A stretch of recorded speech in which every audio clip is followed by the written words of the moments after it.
O vereador de São Paulo, Rubinho Nunes, do União Brasil, apresentou um projeto de lei para obrigar, olha aí, estamos falando disso, o uso de câmeras corporais por professores da rede pública municipal. É assunto de peculiar interesse do município. A ferramenta seria utilizada para resguardar o direito dos docentes e protegê-los de ameaças e agressões. Mas, questionado pelo jornal O Globo, o vereador afirmou que quer, abre aspas, blindar nossos filhos de um crime silencioso e permanente, o roubo da liberdade da mente dos jovens por doutrinadores travestidos de educadores. Fecha aspas. Bom, professora e vereadora Ellen Braun. Vereadora ainda não. Vereadora ainda não? Ainda não. Professora Ellen Braun, que é professora de jornalismo. Professora de jornalismo, nossa debatedora e não vereadora. Mas, com muito orgulho, já fui professora de rede pública municipal. Por isso que esse tema a mim é muito caro. Por isso que eu quero ouvir a professora. É um tema muito caro. Quero ver a professora. Não fui professora na rede pública municipal de São Paulo, mas no Rio Grande do Sul, na minha cidade, Gravataí. E eu conheço bem essa realidade. Eu queria informar esse vereador o seguinte, tem uma coisa, quando você, só se você pisou na sala de aula, de verdade, você vai saber o seguinte, todo mundo tem interesse na sala de aula. Os professores estão com o interesse deles blindados pelos sindicatos que os defendem muito bem. A gente tem parlamentares que têm interesse em sala de aula, porque tem interesse ali numa série de políticas que podem ser aplicadas com a ONG X, que vai receber dinheiro de emenda Y, né? O governo, o executivo, tem interesse em fazer o mínimo necessário que está previsto ali, pela Constituição, que ele tem que investir na educação. Vai se preocupar com qualidade? Não, eu estou fazendo o mínimo necessário, eu vou dar minha satisfação para o Tribunal de Contas e é isso. Ninguém defende os interesses dos estudantes. Pelos estudantes, ninguém fala o que é importante para eles. A cidade de São Paulo, vereador, tá? No censo escolar de 23, ainda tinha mais de 2.000 crianças que abandonaram a escola em São Paulo, no ensino fundamental e médio. É um índice que vem caindo, mas são mais de 2.000 crianças que abandonaram a escola. O senhor sabe o motivo? O senhor foi procurar esses pais, essas crianças? A cidade de São Paulo tem um número de absenteísmo. O que é isso? Falta de professores. Os professores têm suas férias, mas para além das férias, a média do absenteísmo na cidade de São Paulo é de 30 dias. Tá? Falta de 30 dias de professores na cidade de São Paulo. O senhor foi investigar isso, foi comprar essa briga com sindicatos, né? Foi falar com a categoria. Isso é importante. Na pauta hoje da Câmara de Vereadores, tem projetos de lei importantes, por exemplo, projetos que estão... Hoje essa quinta-feira, tá? Projetos, por exemplo, tem, a vereadora Cris Monteiro do Novo. Ela está hoje lá com um projeto para você regulamentar melhor sobre o ruído urbano, que é uma coisa séria. A gente sabe que não consegue dormir direito na cidade de São Paulo, ninguém fiscaliza. Está lá na pauta de hoje, do dia. Enquanto isso, o parlamentar está preocupado em lacrar com a fanbase dele, né, com seu entourage, ao invés de se preocupar com o interesse dos estudantes. Câmera corporal, a gente acabou de discutir isso aqui, ela é um instrumento de proteção de um trabalhador vulnerável, que é o policial que está na rua, que realmente está colocando sua vida em risco. Ela não é um instrumento para você partir do pressuposto que há um suspeito em sala de aula ensinando seus filhos. Mas se você pisar em sala de aula, você vai entender isso. Vai entender. Pois é. Muito bem. Meu querido Henrique Kriegner, a educação fundamental, ensino básico, ensino médio no Brasil, ela é sofrível.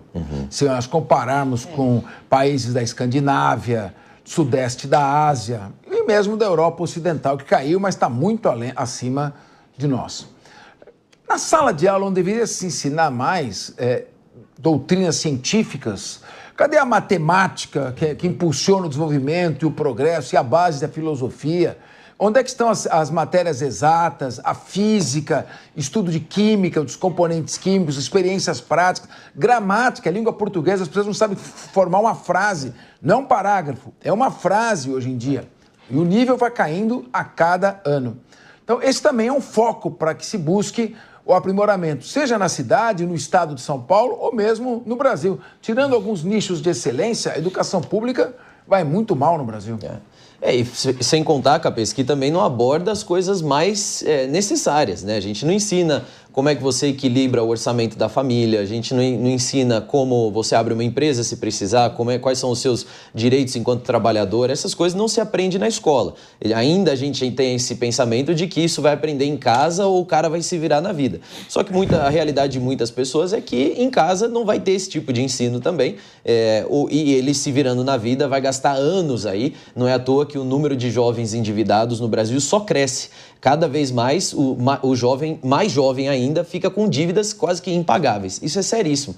Agora, isso também não serve para a gente negar que existe um perigo, sim, que é a questão da doutrinação nas escolas. A medida que o vereador Rubinho traz, ela é extremamente infeliz, porque não atende ao propósito pelo qual ela existe e banaliza esse que é um problema. A gente sabe e já viu vários casos de alunos que gravaram com seus próprios celulares ou que denunciaram professores que eram intolerantes e assim feriam até a questão da dignidade do ensino quando alunos traziam posicionamentos ou pensamentos diferentes. Então, alunos, teve aquele caso clássico falando sobre a questão dos Estados Unidos, da figura do Trump, que o professor expulsou o aluno por defender determinadas políticas do governo Trump. Isso também não cabe dentro do que é uma dignidade de ensino, né? Não cabe dentro daquilo que deveria acontecer. Então, existem abusos. Agora, pedir câmeras, e eu faço aqui um parênteses, se eu puder fazer a defesa, eu acho que a sala de aula tem que ter câmera, assim, não do professor. Eu acho que a sala de aula fica mais segura se tiver uma câmera para que o professor possa acessar depois, se precisar, os alunos possam acompanhar. Os colégios mais modernos de São Paulo, eles já têm câmera dentro da sala de aula, que inclusive às vezes o pai pode entrar mesmo online para poder ver como é que está o filho. Mas o objetivo não é fiscalizar o discurso do professor. Caso aconteça alguma coisa, ali existe um registro que possa proteger professor, aluno. E a gente vendo o cenário em que a gente tem da educação pública no Brasil, em que é perigoso para o professor dar aula, professores sendo ameaçados com arma, professores sendo agredidos muitas vezes, esse tipo de ferramenta funcionaria. Agora, propor que nós vamos ter os milhares de professores da rede pública municipal munidos de câmera, não só é um absurdo que não atende ao problema, como também é completamente impossível de ser feito, né? É inexequível ali. O custo disso é muito caro e o tanto de imagens que vai ser gerado aí, que não vai servir para nada, também é um grande desperdício. É um tiro no pé isso aí. Agora, professora Priscila Silveira, você é professora de cursos preparatórios, faculdade. Eu dei aula muitos e muitos anos, né? Décadas, né? Em cursinho preparatório. E ali na convivência, eu vi um professor ser demitido, dava 2 aulas pela manhã, subia no intervalo, já era demitido. Porque você é obrigado a produzir, dar conteúdo, a ensinar, sim, a transmitir conhecimento. Não é isso que falta? Cobrar o professor, remunerar melhor o professor, mas cobrar resultados do professor. Acho que falta uma visão pragmática. O professor não pode falar o que ele quer. Ele tem um conteúdo programático para cumprir. Perfeito. Sim, Capês, eu vejo a figura do professor, né, como fosse um jornalista. O jornalista, né, como aqui a Ellen, ela tem a convicção dela política, ela tem a questão da sexualidade, com quem ela dorme, com quem ela vota. Só que na hora que ela vai apresentar, ela não vai falar para as pessoas que escutam, penso eu, as suas convicções. A mesma coisa é o professor. A gente vota em determinada pessoa, né? A gente tem a nossa questão, né, das nossas liberdades, mas a gente não pode chegar numa sala de aula. E aqui eu não estou criticando, porque as pessoas que fazem essas questões de doutrinação, elas são criticadas mesmo porque foge da cátedra, né, que a gente espera de um professor. Então, o que precisa do professor ir lá, dar o ponto claro. Nada obsta que ele possa eventualmente dizer, olha, eu penso assim, eu penso assado, mas colocar o seu ponto de vista para poder fazer com que isso, né, seja colocado goela abaixo para o alunado, foge, né, daquilo que é esperado de um professor. Nem de longe acho que poderia, né, existir isso. Lógico, resguardada a liberdade, como você bem colocou. Você vai explicar direito penal, você não tem que ficar falando de X ou de Y, embora falar de direito penal está intimamente ligado à política, né? A gente não dissocia porque a lei existe por causa dos deputados. Mas a gente não pode chegar e criticar uma coisa com relação... O aluno quer saber do artigo, da doutrina, da ciência, ele não quer saber de divisão política. Ele não quer saber em quem eu voto, até porque não tem um interesse na causa. Muito bem. João Belucci, para finalizar, você entra numa sala de cursinho, gente, hoje eu peguei um trânsito para ver o aluno comer. Aula, aula, aula. Você entendeu? Não tem como matar a aula com papo furado. Isso tinha que acontecer também no ensino fundamental e no ensino médio. Pois é, mas é tudo desincentivado, inclusive via MEC, que devia haver um desmonte do MEC, na minha visão, uma descentralização total da educação e não essa centralização que ocorre no Brasil, uma liberdade maior para estados e municípios. Até porque existe uma doutrinação. Eu parabenizo o vereador, é óbvio que ele trouxe a discussão, ele está colhendo um capital político, ele sabe que na prática é uma coisa que não vai acontecer, mas quem sabe numa discussão futura coloque na sala de aula, algo assim, porque há doutrinação, isso a gente vê, vários vídeos vazam, há uma normalização do marxismo, uma ridicularização da história do Brasil, ridicularização de personagens importantíssimos na história do Brasil, enfim, há todo esse caldo cultural que é negativo e que vide os resultados do Brasil em todos os rankings de educação, que a PES está aí para não nos deixar mentir que o Brasil está muito mal nesse campo.